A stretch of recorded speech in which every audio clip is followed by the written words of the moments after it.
I hate guns, personally. I can't stand them. Yeah, but I have several.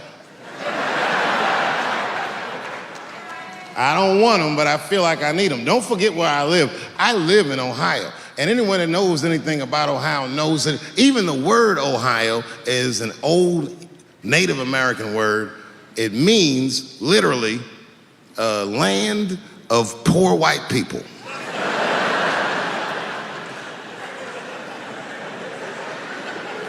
And I don't know what's going on down here, but in my experience, poor white people love, and I mean they fucking love, heroin. They can't seem to get enough of it. I didn't even know what I was looking at first. I was just driving like, why are all these white people so sleepy out here? These things.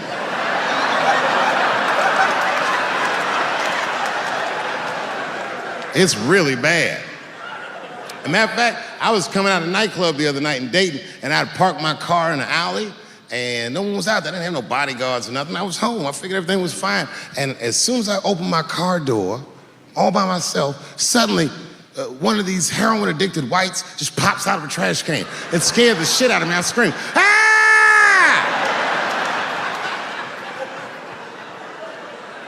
And then I realized it was a woman. She was fucked up. She's like, hey man, relax, okay? I'm sick, all right? I need some drugs, man. Please, I'll suck your dick for $5, man. I was like, ugh. 2.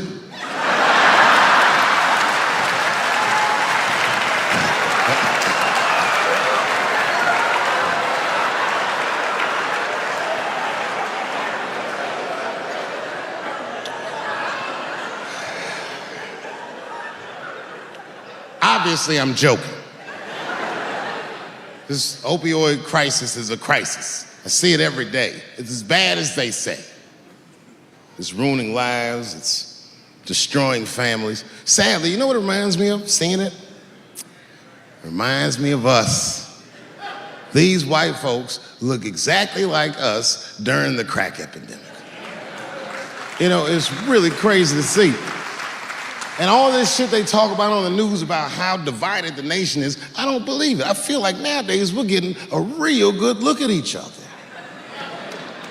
It's wild because I even have insight into how the white community must have felt watching the black community go through the scourge of crack. Because I don't care either. Hang in there, whites. Just say no. What's so hard about that?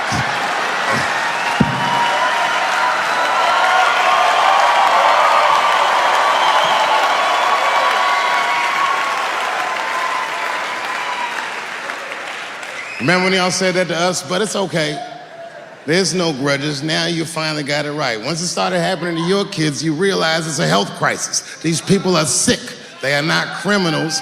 They are sick.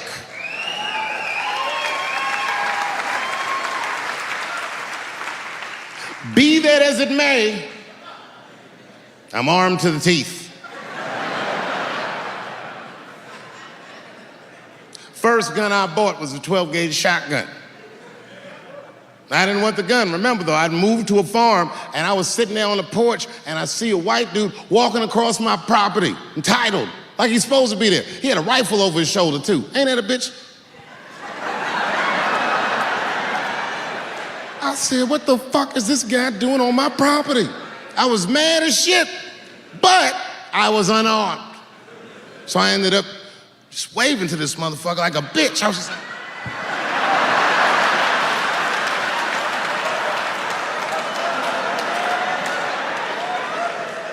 And as soon as he got far enough away, I ran to my car and sped to Kmart. This is in a rural white area. And remember, I was nervous because a guy was on my property, I'm black, and I was sweaty. You know what I mean? And I ran to the gun counter, black and sweaty, sweating and black, and I looked up at the nigga, I was like, I look like a slave or something. I said, I need a gun, immediately, like that, just like that. The guy didn't answer, no questions. He just grabbed a 12-gauge shotgun, handed it to me. I'd never even held a gun before. I'm not a dummy. I'm like, well, I need some bullets too. And the guy reached under the counter, put 2 box shells on the counter. He said, all right, buddy, which box do you want? And I didn't know. One box had a picture of some ducks on it. The other box had a picture of some deer. I said, well, what's that box with them ducks? He said, oh, that there's birdshot. And then he goes just like this, I'm not exaggerating, he goes, that won't kill a man.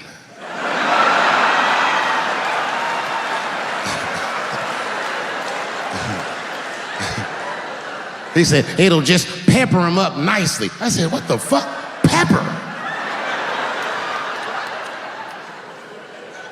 You know what it means to pepper a motherfucker up? It means that when the shell explodes, hot BBs will shoot out of the barrel of the gun, not killing a motherfucker, but penetrating their skin and shallow flesh. Boy, that's gotta hurt. Hot BBs? Ha, ha! Remember when Dick Cheney shot a motherfucker in the face and he lived? That was birdshot. I said, well, what's that box with the deer on it? He goes, oh, that there's buckshot. That'll put a hole in the goddamn truck if you wanted to. So which box do you want? And he picked the one with the deer up and shook it.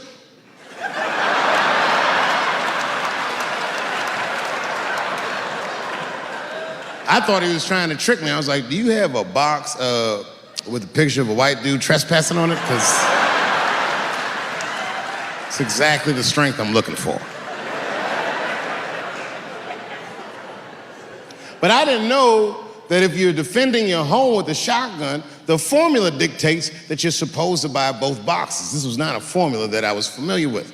It goes like this. The 6 shots in a 12-gauge shotgun, so when you load the gun, you load it like this. First shot, bird shot. Next shot, buck shot. Bird shot, and then after that, gun's Jamaican. Buckshot, buckshot, buckshot.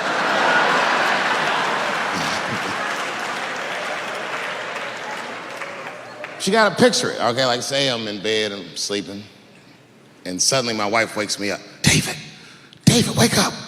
And I'm like, oh, look who's come around. And I pull my dick over the top of my pajamas.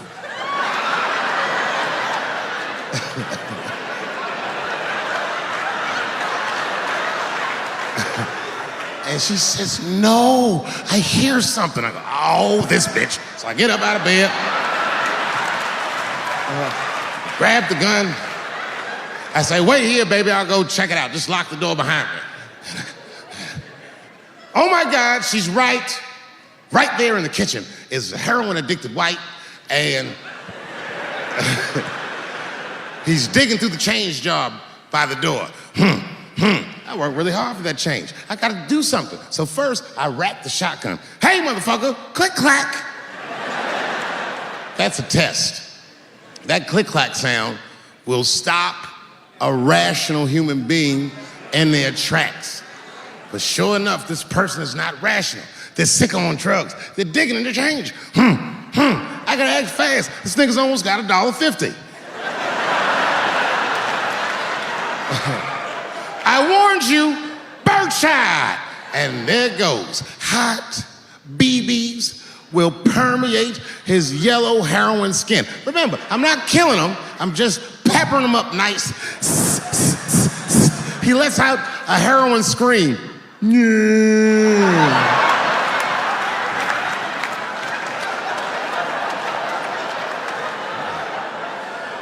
And that should be the end of it. But, I miscalculated. While he's on the ground screaming, I noticed that his teeth are horribly miscolored. That's not heroin at all, is it? That's crystal meth. He pops right back up unscathed. Roar! Time for the heavy stuff. Clack, clack, buckshot! And then if he got a friend with him, I got one more bird shot left, and I repeat the cycle. After that, nigga, it's slugs for everybody. And I'll be in a kitchen full of dying heroin addicts saying stupid heroin last words. You shot me, bro.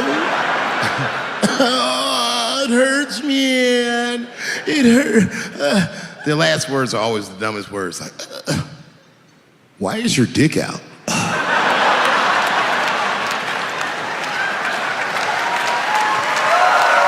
My wife's friend, Stuart, told me that. My wife has a lot of gay friends. Stuart's their leader. She has a lot of gay friends. And I don't like them. Not because they're gay, I'm just judging them on the merits of their character. They're just not nice dudes. They're rude house guests. They're sitting on my couch, giggling with my wife, eating my macaroons. And I come in, they act like the party's over. Hey, Stuart, what's going on? This guy talks to me the way a cat would speak if a cat could talk. Hi, David. He always wants to have some kind of gay political argument. The last one was about a petition in federal court to take the words husband and wife out of the law. I said, well, why would you want those words out the law? He said, because it discriminates against same-sex couples. I was like, niggas, please save me the semantics. Just trust me, take your chips and get the fuck out of the casino. You're about to crap out. Go outside, talk that over amongst yourselves, and whichever one of you is gayer, that's the wife. I've never seen somebody in the office so high with the most just basic fucking solutions. We should not let any more Muslims in the country till we can figure out what's going on. Did he just say, figure out what's going on? Who doesn't know how to do basic math? Let's count it out. There's been 17 mass shootings in the United States. 4 of them were done by Muslims. None of those 4 Muslims were from any of the 7 countries in your stupid ass original band. The other 13 shootings were done by the Tiki Torch whites. And you don't see me trying to ban white people from the show to keep the rest of the audience safe. It's a fucking terrible idea because it's mean and it's racist. And most importantly, if there were no white people here tonight, I might leave this bitch with $1,800. This man needs to realize that we all need each other. And that's why we will never, ever be able to beat China. Because everybody in America is racist and everybody in China is Chinese. This guy, R. Kelly, got another sex tape out now. This guy makes more sex tapes than he does music. He's like the DJ Khaled of sex tapes. Another one. Like, damn. The new one's so bad that they didn't even show it. 16 times the girl's age was mentioned. Isn't that crazy? This motherfucker is an idiot. He was fucking her like, yeah, this is the best 14-year-old pussy I've ever had in my life. And she was like, you like this 14-year-old pussy? He's like, oh, yeah, I love this 14. I'm like, man, you need to shut the fuck up. You got to give your lawyer something to work with. You're supposed to be on the tape like, this is the best 36-year-old pussy I've ever had in my life. And then your lawyer going to be like, Your Honor, clearly my client thought that this woman was 36. As he mentioned some 16 times in the tape. They gonna know you lying though, you know what I mean? Everybody knows no such thing as good 36-year-old pussy. It is wild, bro. Where you from, man? Where you from? New York. You from, what, Manhattan? Brooklyn. You are from Brooklyn, aren't you? You look like you can rob somebody with a hammer.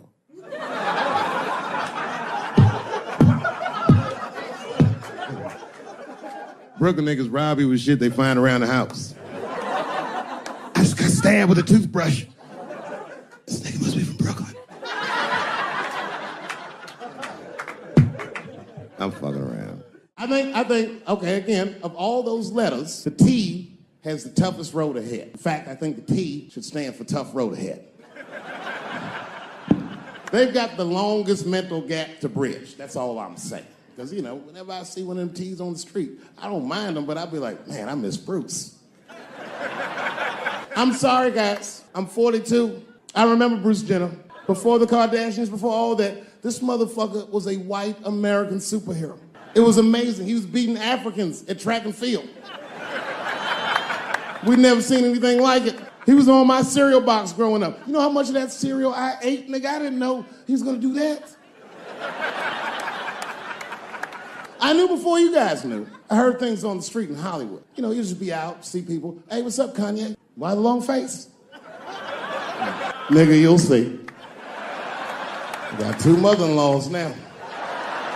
There was a big dance coming up in the middle school. I was 12 years old. I said, Dad, can I go to the dance? He said, of course you can go to the dance. I want you to get out and meet some more kids. I said, great.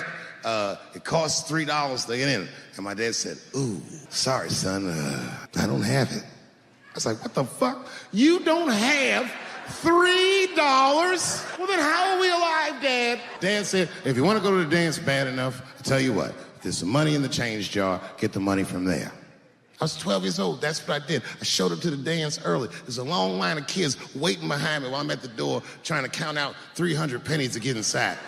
I will never forget this shit as long as I fucking live. Oh, man, you know, if you've been poor, you know what that feels like. You ashamed all the time. Feels like it's your fault. And all them kids was laughing, ha, ha, ha. Look how poor Dave Chappelle is. Like, when I think back at it, that's really the only time in my life that I ever thought to myself, I should kill everybody at school.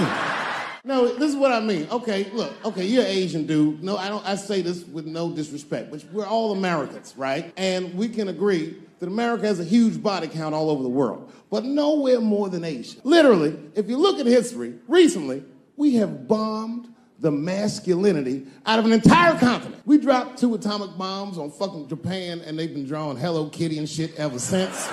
There's a lot of lady boys in the wake of our bombs, and I know these things because my wife is Asian. She's Filipino.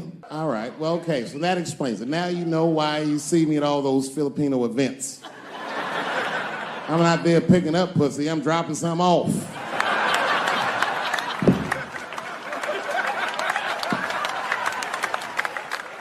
I take my wife to all that shit. I took my wife to see Pacquiao fight Mayweather. We sat ringside, okay? That was a quiet car ride home. That's what that was. That's my problem. I can't handle pressure. Sometimes pressure make me talk different. I'm serious. You ever have like that social pressure? You ever talk to somebody who's fake and they make you fake? Like that kind of deal, like, hey, how you doing? You're like, fine, how are you? And you're like, I don't even talk like that. I get sick of that shit. I do. It just makes me sick. Sometimes I'll talk crazy just to make myself feel better. You ever do that? Just start talking like crazy. Like, you ever hear this voice? Man. That's how bad guys used to talk in the 40s. In the old days. See, I talk like that. Not all the time, but if somebody put the pressure on me, fuck it, I gotta cut loose. Maybe the police pull me over, I'll talk crazy. Son, do you know why we pulled you over? Nah, because I'm black, see, that's right. Nah. It's not illegal to talk like that. How do they know I don't talk like that every day? Stop talking like that. Stop talking like white copper. Nah. I see my age in my children. I came home from the road. This is not long ago. I've been gone for, if you can picture, I was gone for weeks and weeks. And when I came back, nobody was home. Now, one person in my family thought that maybe I'd like to see them when I got back. Like, they knew when I was coming back, but they just weren't home. And that shit was a wake-up call. But an empty house, that's some cold shit. And I went into my oldest son's room. I was like, hello, hello. He was gone. And I'd never done this to him before, but for some reason I just did it. I just looked through his shit. Just to see who this motherfucker was becoming. And I found these notebooks, and I started going through the notebooks, and it was all this wonderful poetry in them. And then I looked through his drawers, and I opened up his middle drawer, and I found this rolling paper. And I looked down at them papers like, oh, that's where that poetry's coming from. I'm doing a show somewhere, and I'm on stage, and I was a little drunk, you know. I figured to be safe, because, you know, everybody's phones are locked up. And I went in on this kid. I was talking all kinds of shit. Now, I didn't know that there was a journalist in the audience. Took impeccable notes.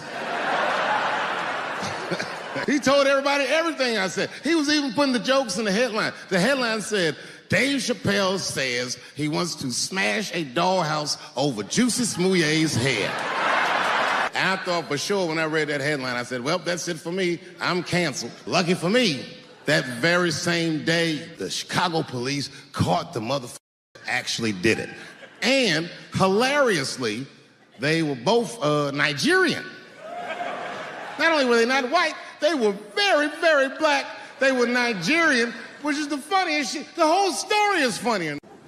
Gay people have a hard time doing that recently. Here we go. Here comes the deep water. No, recently I've noticed that. I noticed it with that Manny Pacquiao controversy. Yeah, no, it was now in the gay community's defense. Manny Pacquiao said some outlandish shit about gay people. Very, very not nice things that I won't repeat, but there was biblical verses and some analogies to animals. Wasn't a good look. Nike took his shoes immediately, which I thought was a little harsh. A little harsh. You know what I mean? Because he's, just because he's Asian. You know what I mean? Fuck, you gonna take shoes off an Asian dude to appease a gay dude. You know what I mean? No? You don't know what I mean. But Asian people kind of know what I mean. No? No Asians in the front? No? No, this is what I mean. Okay, look. Okay, you're an Asian dude. No, I say this with no disrespect. But we're all Americans, right? And we can agree that America has a huge body count all over the world, but nowhere more than Asia. Literally, if you look at history, recently, we have bombed the masculinity out of an entire continent. We dropped 2 atomic bombs on fucking Japan, and they've been drawing Hello Kitty and shit ever since. There's a lot of lady boys in the wake of our bombs. And I know these things because my wife is Asian. She's Filipino. All right, well, okay, so that explains it. Now you know why you see me at all those Filipino events. I'm out there picking up pussy, I'm dropping some off.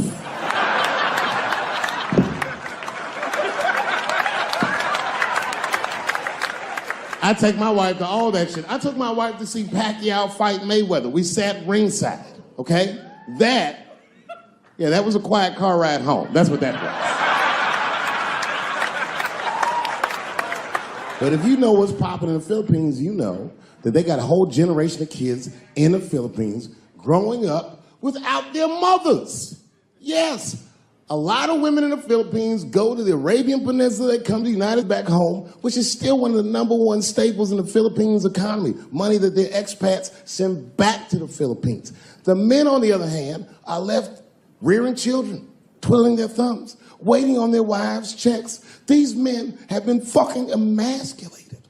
And then suddenly, a boxer rises from amongst them and reinstates their manhood with his motherfucking fist. This is not the guy you're supposed to ask, what do you think of homosexuals? He's not your champ. Shit. That's why I don't have a sneaker deal, because if you say something that people don't like, they'll take your fucking shoes off. Throw the head.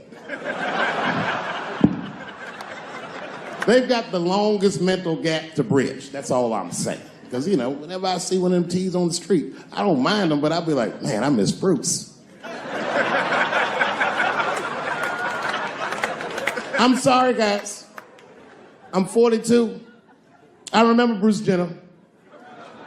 Before the Kardashians, before all that, this motherfucker was a white American superhero. It was amazing. He was beating Africans at track and field. We'd never seen anything like it.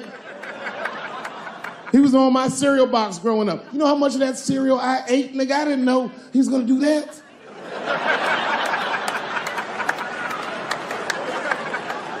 I knew before you guys knew.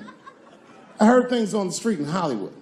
You know, you just be out, see people. Hey, what's up, Kanye? Why the long face?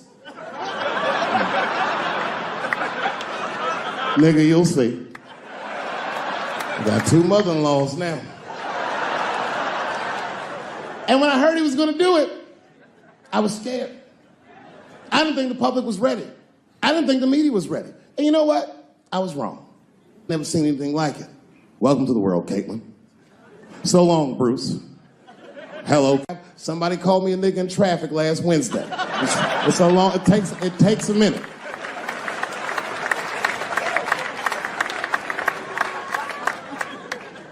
My wife's friend, Stuart, told me that. My wife has a lot of gay friends. Stuart's their leader. She has a lot of gay friends. And I don't like them.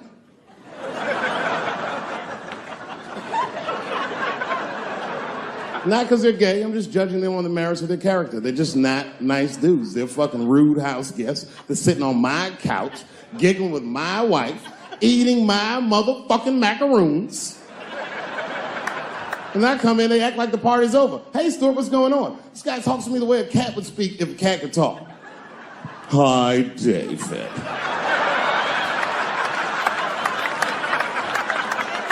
Stuart, what's all the beef, man? What's going... He always wants to have some kind of gay political argument. The last one was about a petition in federal court to take the words husband and wife out of the law. I said, well, why would you want those words out the law? He said, because it discriminates against same-sex couples. I was like, niggas, please save me the semantics. Just trust me, take your chips and get the fuck out of the casino. You're about to side, talk that over amongst yourselves, and whichever one of you is gayer, that's the wife.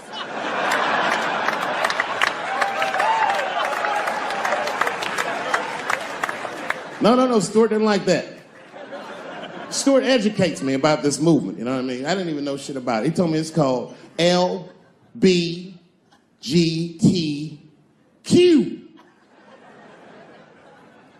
I was like, what the fuck is the Q?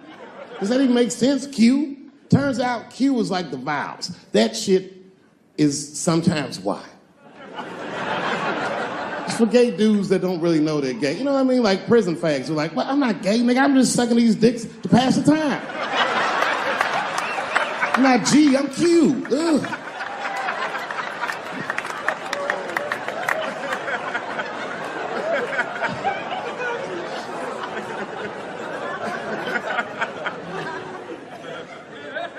I think, okay, again, of all those letters, the T has the toughest road ahead.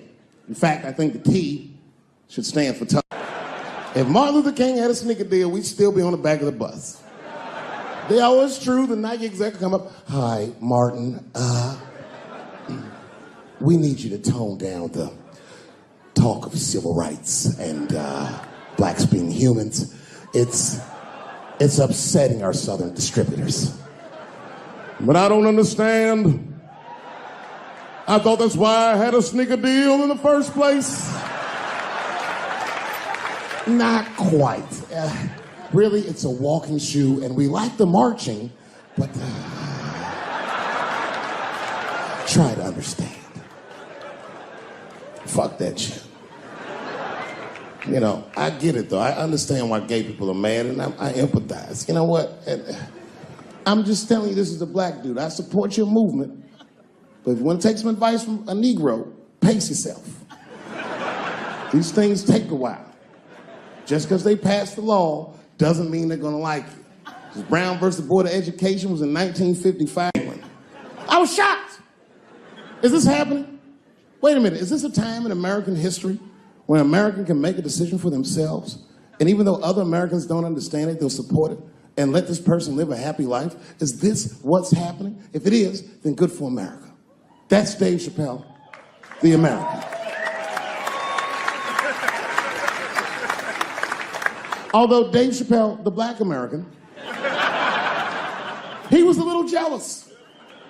I was like, how the fuck are transgender people beating black people in the discrimination Olympics?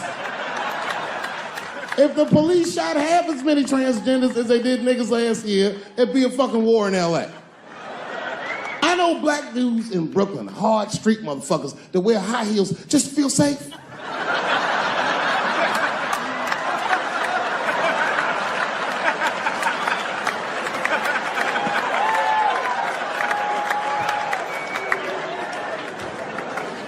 Transgenders are gangsters. I used to do business with a transgender in Hollywood. Man, everybody would be scared of her in the boardroom. She'd walk in there, newly minted woman, high heels, purse. Shit.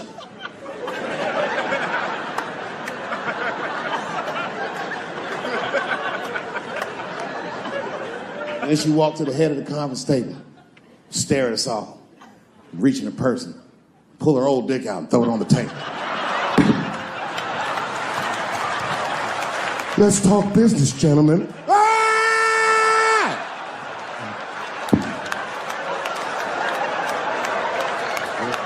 Shit is scary as fuck. If your best friend pitched that to you, you'd be horrified. Yo, nigga, let's go to the hospital and cut our dicks off and make pussies out of them shits. What? Can't we just get matching jackets or tattoos or something? Sure, that's what you want to do? There's only one way to find out, nigga. Wu-Tang, bow, bow. go to the club and trick niggas into fucking us, yeah. I know it's fucked up, but I tell you the truth. You know, everything's funny. Everything's funny till it happens to you.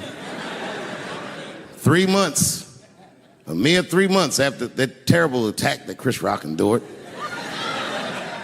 I was on stage at the Hollywood Bowl, and a lunatic jumped out of the crowd and attacked me. Now, I gotta tell you, if it happens to you, you don't even know what the fuck is happening. It was like slow motion. I just looked over. I don't know this nigga. And I just looked and said, oh my God, I'm being attacked. And this motherfucker was ragged. He jumped at me. He was like, ah! I'm old, but I'm fast. I caught this motherfucker's head with my hand and pulled his hoodie over his eyes. I can still feel his head in my hand. It was spongy. He had been growing dreadlocks. Not the beautiful dreads that Rastafarians grow. These were accidental LA homeless dreads. This shit had leaves and sticks and bottle caps and shit in it. Some kind of grease. I was like, ugh, like this. And then I fell down. And he knocked me all the way on the ground. And I was like, man, this is a bad situation. I'm like, I don't know if I'm gonna die or what's gonna happen. But in that moment of vulnerability, you know what occurred to me that had never occurred to me before in my life? In that moment, it occurred to me that bodyguards should not wear dress shoes to work. Travis! This nigga Travis came out slipping and sliding on some kind of beautiful loafer and fell flat on his back. I said, oh my God. Now both of us are down. I gotta handle this shit myself. So I popped that back, boom. And then the kid that knocked me down, he popped out, boom, and we looked at each other and realized, at the same time, I was bigger than him. And that motherfucker took off running. And I started to chase him, and I said, fuck him. And I picked the microphone up. I said, I'm gonna finish this show now. That's right.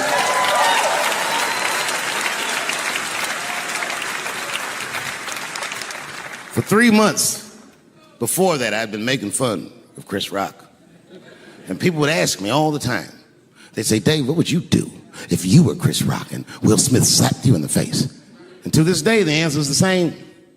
Well, I don't know what I would have done. I've never been in a situation that extreme. But I do know now what Will Smith would not have done. And that is enjoy the rest of his evening. Man, listen. We gave that kid a good while. We was whooping his ass. Not we, I mean, I was on stage trying to think of a joke to tell, but they was beating this nigga up right behind me. Everybody could see it. Everybody could see it. And I'm sitting up there trying to think of what to say. And I'm tongue-tied. Me, of all people, can't think of anything to say. Look at my karma. Just that moment. Of all the people in the world, Chris Rock walks from backstage, walks up to me in front of 20,000 people, grabs the mic out of my hands and looks at the crowd and goes, was that Will Smith?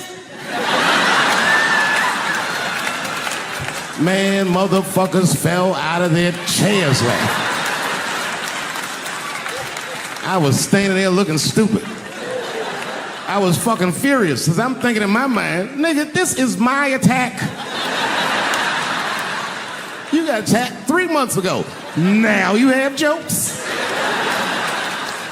So I snatched the mic back from Chris and tried to get one off, but my shit did not go good at all. I didn't know what to say. I was just like, it was a trans man. And the crowd was like, boo. This is LA, we like trans people, boo. I know, I felt so bad. I felt so bad. But I know why I did it. You'd have to be there to understand, but man, when that guy tackled me, it was like it's like a movie or something. You gotta picture this. Picture a famous person you like. Every famous person you could imagine was at that show. It was like the biggest night that Hollywood had ever seen. And when that guy tackled me, he cleared the bleachers. I had to watch the tape afterwards to know this happened, but as soon as he tackled me, Jamie Foxx was the first motherfucker that jumped out of the crowd. He was wearing a white cowboy hat like he knew this shit was gonna happen to him. Never seen this nigga in a cowboy hat before. And Jamie started chasing that motherfucker around like any given Sunday. And that kid was fast as shit, was juking and shaking, and he broke Jamie's ankles, and he just kept running. And then Jon Stewart from The Daily Show ran from backstage and jumped at this motherfucker like Super Jew. He was like, ah! And the kid seen Jon coming, so he jumped back, and Jon went flying that way. And this kid was fast, and then he turned around. He sees the emergency exit. He starts running for the emergency exit. Just before he got to the door, motherfucking Puff Daddy from Bad Boy Records jumped in front of the door. That nigga was like,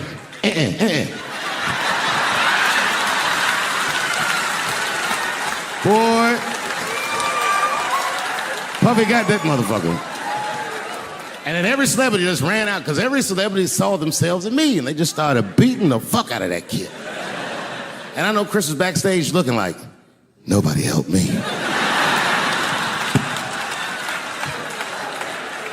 Everybody hates Chris.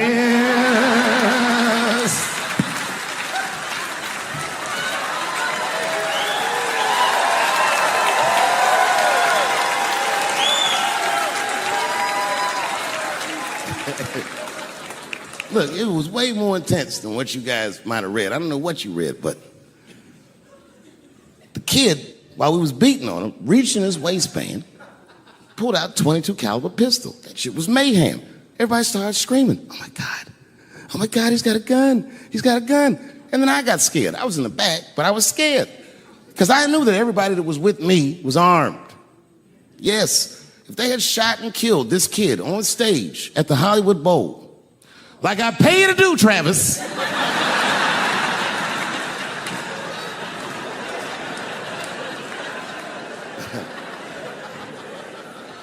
but Travis G'd up. Travis wrestled the gun out of the kid's hand, and then he took it like this and tried to chamber the round, and he couldn't. So he pulled the trigger, and it wasn't a gun. A knife blade popped out of the front. I guess this kid was gonna stab me. Some scary shit. So the next night, even though I didn't have a show, I said, I gotta get right back on stage. And I went and did a show. And someone in the audience screamed out, Dave, what happened with the attack? And I didn't know there was journalists in the room. All I said was that this nigga had a knife that identified as a gun. I got 6 more weeks of bad press for that joke. I didn't even do nothing to this nigga. That was not right. That was not right. And then the New York Post went to the jail and interviewed my attacker like he was some kind of hero. And I read that interview. It turns out the entire attack was my fault. Yes, I triggered him. I didn't mean to. I had done jokes about the homeless. It turns out this young man was homeless. And I mean, there's no way I could have known this. But I will say, for a homeless guy, this nigga had incredible seats.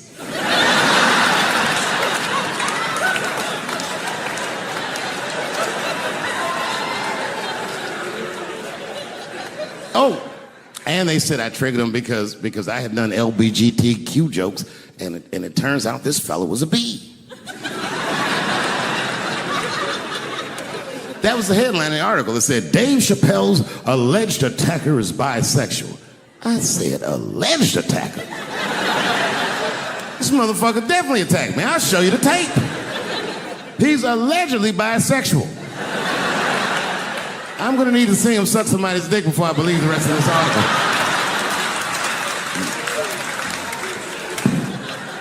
I read that shit in the paper. I was horrified. I was like, oh, bisexual? I could have been.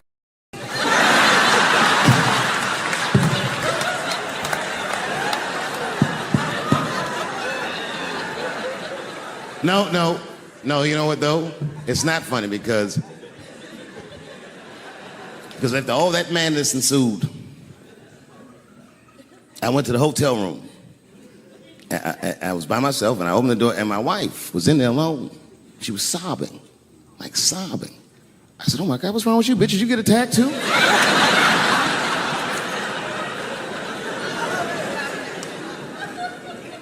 And she's crying. She said, oh my God, David. She said, if you had died tonight, me and the kids would have nothing.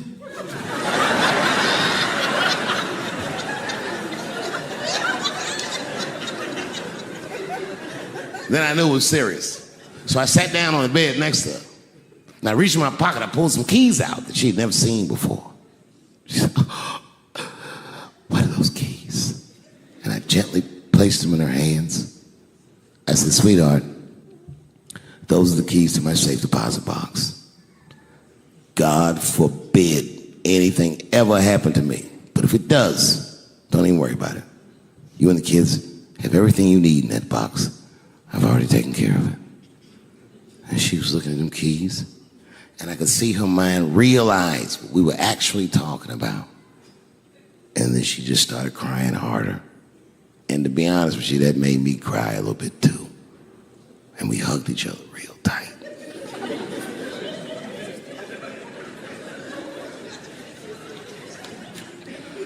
Do you know this bitch looked in the box while I'm alive and well?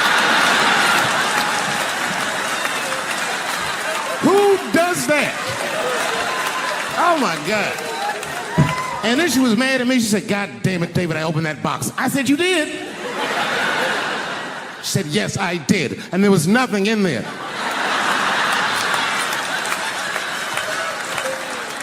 I said, nothing? Oh.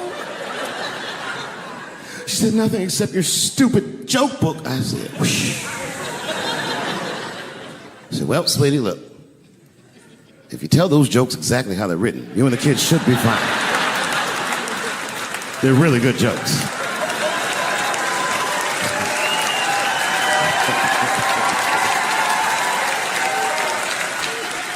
She's like, good jokes? What is this shit? Come join me in my watery grave. No, you gotta roll your throat. Join me in my watery grave.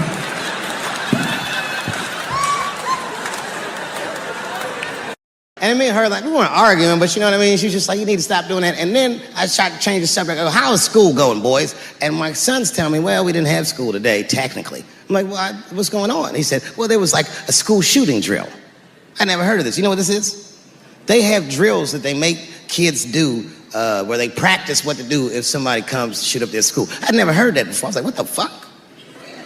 Then I had to tell my sons the truth. I didn't want to tell them this shit. Son, listen to me. Fuck that drill. If somebody comes to your school and wants to shoot it up, I'm just gonna be honest with you. You probably gonna get shot, nigga. I'm just being real. You got a famous dad. I talk a lot of shit. They're gonna be gunning for you, little buddy. Just stay low and run in a zigzag pattern and don't try to save anybody, son. Do you understand me?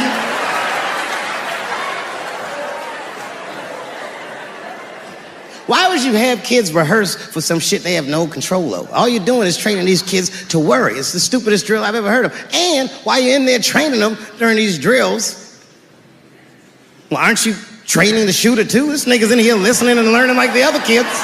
Sitting in the back. Where are we supposed to meet?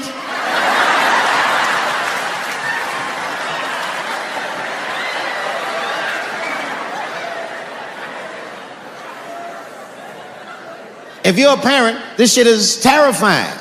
This shit is real scary. All the parents is looking at each other crazy. Because we know as parents that one of us is raising the shooter. Just don't know which one of us it is. All we know for sure is that if you're a white parent, the chances that it's you is exponentially higher than the rest of us. And shooting up school is a white kid's game. It's fucking crazy. You know, I hated school too. It never occurred to me. Kill everybody in school? It's fucking crazy. Just do what I did, nigga. Try some things. Have you skipped school, nigga? Skip school. Take a walk and meet some other kids. Fuck school, nigga. Try drugs. Have you tried drugs out, nigga? That might...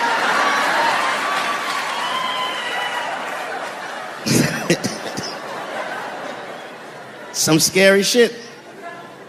I've given this a lot of thought. I don't see any peaceful way to disarm America's whites.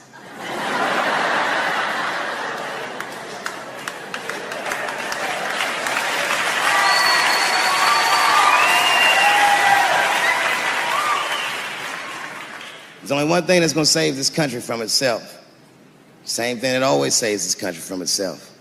And that is African Americans. Right.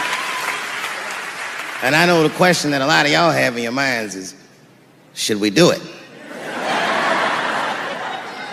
Yeah, fuck yeah, we should do it. Listen, no matter what they say or how they make you feel, remember, this is your country too. It is incumbent upon us to save our country. And you know what we have to do. This is a fucking election year. We gotta be serious. Every able-bodied African American must register for a legal firearm.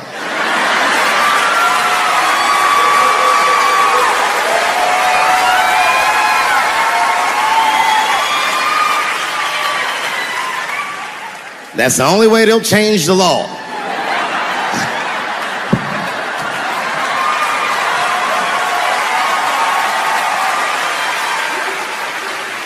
I hate guns, personally. I can't stand them. Yeah, but I have several. I don't want them, but I feel like I need them. Don't forget where I live. I live in Ohio. And anyone that knows anything about Ohio knows that even the word Ohio is an old Native American word. It means, literally, land of poor white people.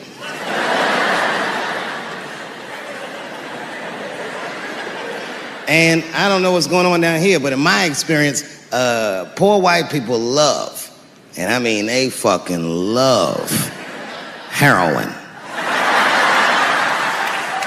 They can't seem to get enough of it.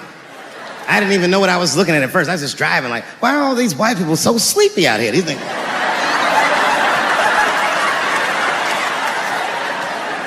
It's really bad. As a matter of fact, I was coming out of a nightclub the other night in Dayton, and I'd parked my car in the alley, and no one was out there. I didn't have no bodyguards or nothing. I was home. I figured everything was fine. And as soon as I opened my car door, all by myself, suddenly one of these heroin-addicted whites just pops out of a trash can. It scared the shit out of me. I screamed, ah!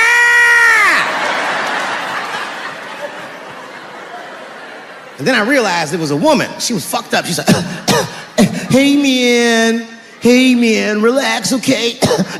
I'm sick, all right? I need some drugs, man. Please, I'll suck your dick for $5, man. I was like, ugh. 2.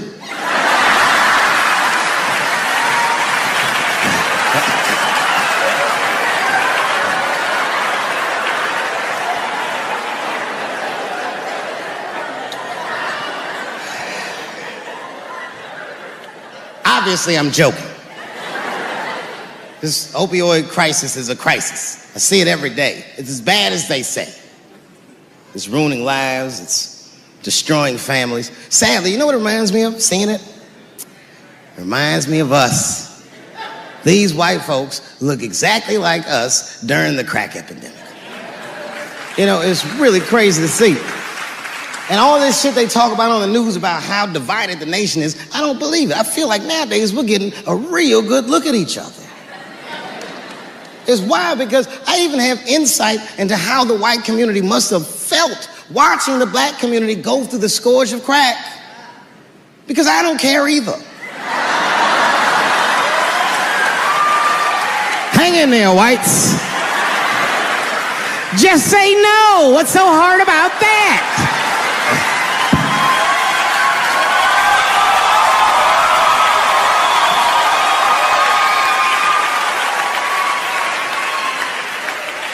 Remember when y'all said that to us? But it's okay. There's no grudges. Now you finally got it right. Once it started happening to your kids, you realize it's a health crisis. These people are sick. They are not criminals. They are sick.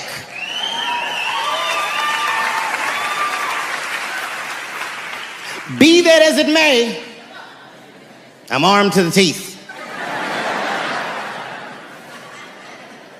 First gun I bought was a 12-gauge shotgun. I didn't want the gun. Remember, though, I'd moved to a farm, and I was sitting there on the porch, and I see a white dude walking across my property, entitled, like he's supposed to be there. He had a rifle over his shoulder, too. Ain't that a bitch? I said, what the fuck is this guy doing on my property? I was mad as shit, but I was unarmed. So I ended up just waving to this motherfucker like a bitch. I was just like...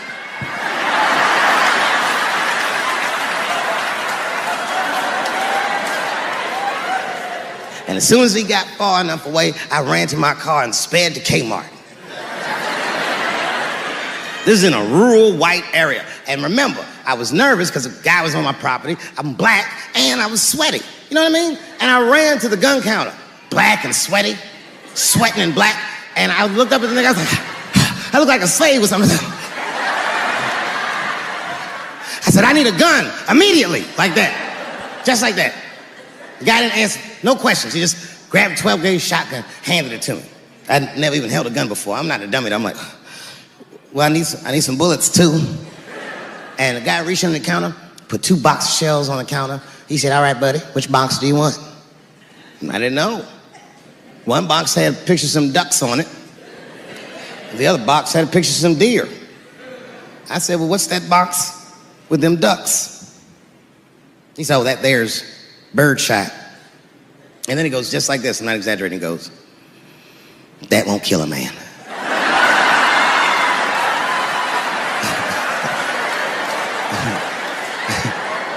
He said, it'll just pepper him up nicely. I said, what the fuck? Pepper? You know what it means to pepper a motherfucker up? It means that when the shell explodes, hot BBs will shoot out of the barrel of the gun, not killing a motherfucker, but penetrating their skin and shallow flesh. Boy, that's gotta hurt. Hot BBs? Ha ha! Remember when Dick Cheney shot a motherfucker in the face and he lived? That was birdshot.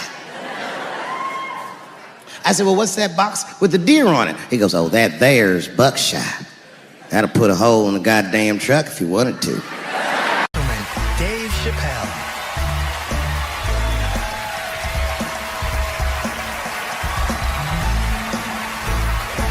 Thank you. Oh boy, I'm very nervous. No pressure.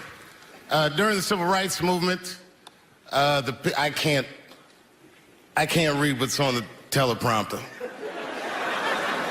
Some about black America and white America. There's black Americans and there's white Americans. We're all one America. So if you don't mind, this is not live, is it? I imagine whatever I say, you could just edit it out. Let's try it a few ways. Lou, are you in the booth? I am. All right, good. You know what, Lou? Let's just play around with it and see if we can get it right, get this clip package on, and then let me go home, all right? You got it. All right. Ready? All right, count me in. 5, 4, 3, 2, 1. Wu-Tang. I'm just with you, Lou. Let's do it again. We're gonna do it again. We'll get it right. Here we go, Dave. 5, 4, 3, 2. You know, when I was a comedian starting out in Washington, D.C., right here in this city, 1988, I'll never forget this. It was a comedy club owner that banned profanity from his comedy club.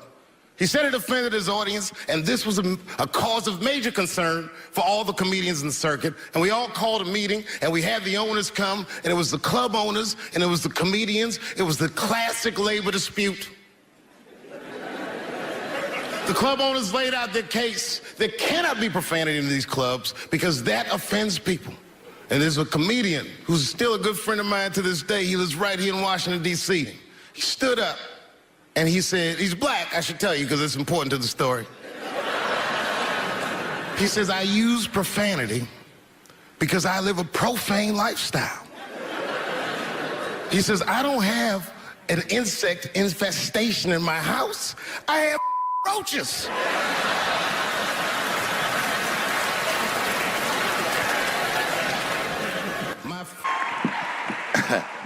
Man. I gotta tell you, when I was sitting here watching what all the other honorees have done with their lives, I started feeling like shit. Like, this is terrible.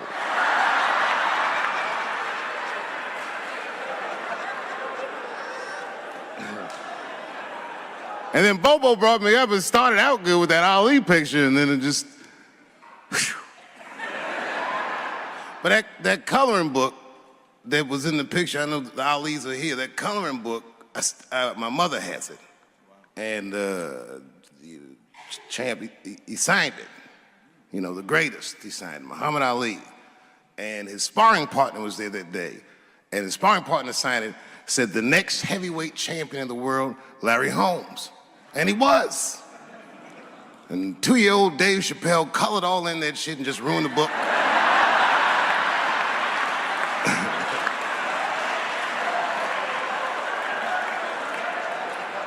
But I remember part of the book that I remember real vividly, because I asked my mother about it when I was a kid. There's a part where there's a picture of Ali throwing his Olympic gold medal into the Ohio River. That's why it's so weird for me being here. You know, both my parents were very brilliant. My dad went to Brown in 1955. That's right. He told me at the time he was one of 3 black students. He said one of the guys got accused of a rape that he probably didn't commit. And the other guy killed himself, and Dad said, and I left. And see, that's what makes us Chappelle's great. We know when to quit.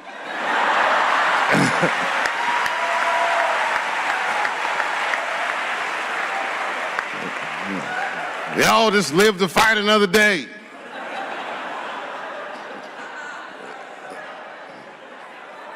I gotta say, I'm very honored to be here, and I'm very honored to be here with the other honorees. Really, I'm like very humbled by you all, the work that you do, and you all make me want to be better. All of you.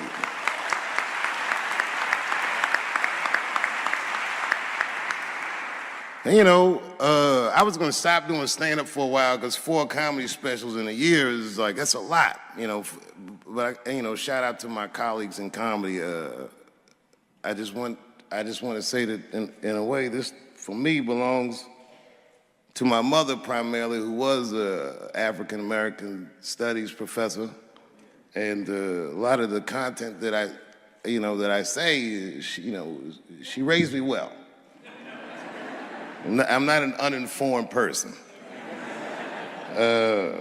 But also, you know, my colleagues in comedy, like comedians have been getting beat up pretty bad recently, and we're somehow nowadays expected to speak with the precision of attorneys or politicians. We are not. I always think of James Baldwin. You know, James Baldwin was one of my favorite writers because he managed to tell white people what they feel like to be around.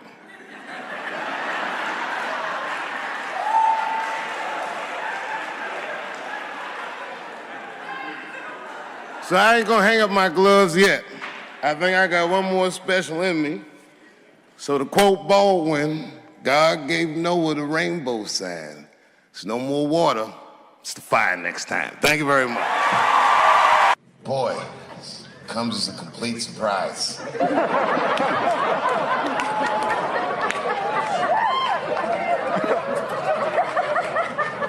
I mean, I read all the reviews, and they said so many terrible things. They were embarrassed for me. I had lost my way. It wasn't even worth watching. I hope all you critics learn from this. This is a teachable moment. Shut the fuck up forever.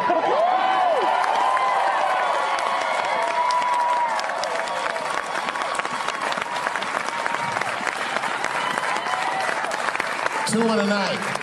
These aren't them. These are the ones I won for the other ones, motherfucker.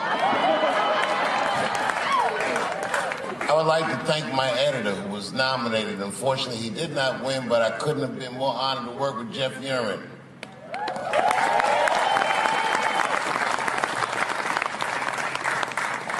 Stan Lathan has been directing television since 1968. Any show that I watched when I was growing up, he directed it. From Sesame Street to Sanford and Son to Good Times to Everything Black. And finally, you motherfuckers finally gave him an Emmy tonight. He deserves so much more, but I'm glad you came around.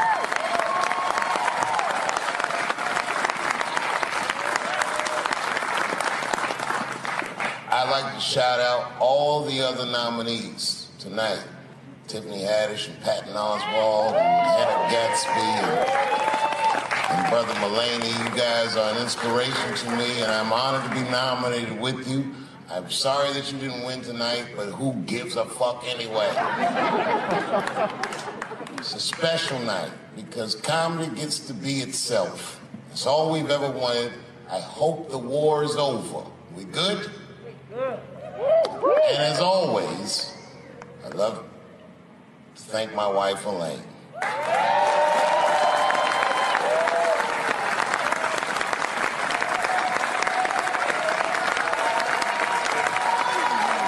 That's right. Elaine has been with me for the last 25 years and had to endure the pains of living with the greatest comedian ever. See you on Monday. Thank you very much. Good night. Thank you. Thank you. I like not knowing what's going to happen. I like making memories. Sometimes I do all this crazy shit around my colleagues just so that they can tell their friends I did it. But rather than talk about myself, just briefly, I want to just talk about my genre. Stand-up comedy is an incredibly American genre. I don't think any other country could produce this many comedians. And unbeknownst to many people in this audience, I don't think there's opinion that it exists in this country that is not represented in a comedy club by somebody. Each and every one of you has a champion in the room.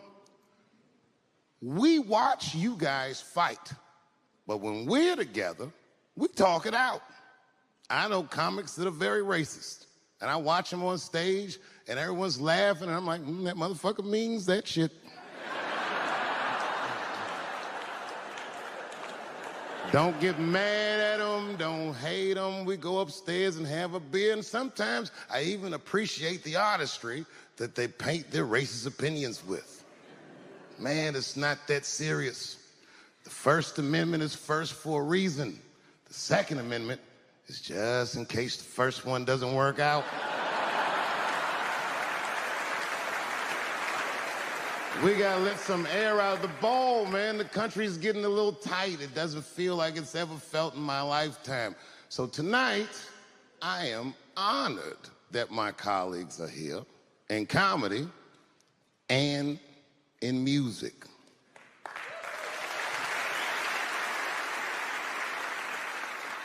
And I want everyone in America right now to look at me. Look at me smoking indoors.